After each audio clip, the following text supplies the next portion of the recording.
साद उस्मान तारिक, इस्लामाबाद। एक छोटी सी रियासत पर एक बादशाह हुकूमत करता था।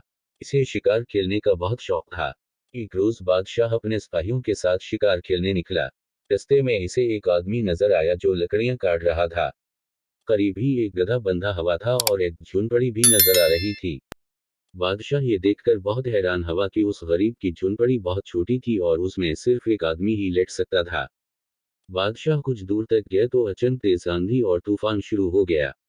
बादशाह के सिपाहियों ने फौरन इसे वापस जाने का मशवरा दिया, लेकिन बादशाह ने कहा कि तुम सब वापस चले जाओ, मैं तो उस आदमी की झुनपड़ी में रात गुजारूंगा।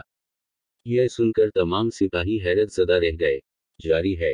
एक ने कहा कि बादशाह सलामत उस झुनपड़ी में मुश्किल से एक आदमी रह सकता है, तो आप हमारे साथ वापस अपने महल में चलें। मगर बादशाह अपनी बात पर कायम था।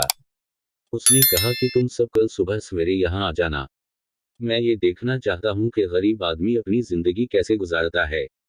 चुनाचा जब उसके तमाम सिपाही वापस चले गए तो बादशाह उस आदमी की झुनपड़ी में पहुंच गया। वो आदमी बहुत खुश मजाज और मेहमान नवाज था। उसने बादशाह का भरपूर इस्तकबाल किया। इसे गर्म दूध पेश किया जो उसकी पालतू बकरी का था। फिर उसने बादशाह को कुछ प्याज के साथ एक सूखी रोटी दी, जो बादशाह ने किसी न किसी तरह खा ली। फिर उसने बादशाह के सोने का इंतजाम किया। चूंकि झोंपड़ी में सिर्फ एक बस्तर था, इसलिए वो खुद बाहर घास पर अपने गधे के करीब सोया और बादशाह को बस्तर पर लटा दिया।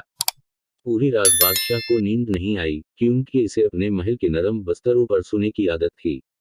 सुबह उसने उस आदमी से पूछा, आखिर तुम शहर में क्यों नहीं रहते? उस आदमी ने कहा, बादशाह सलामत, मेरे पास इतने पैसे नहीं होते कि मैं शहर के किराए बर्दाश्त कर सकूं। उस वजह से अधर रहने पर मजबूर हूं।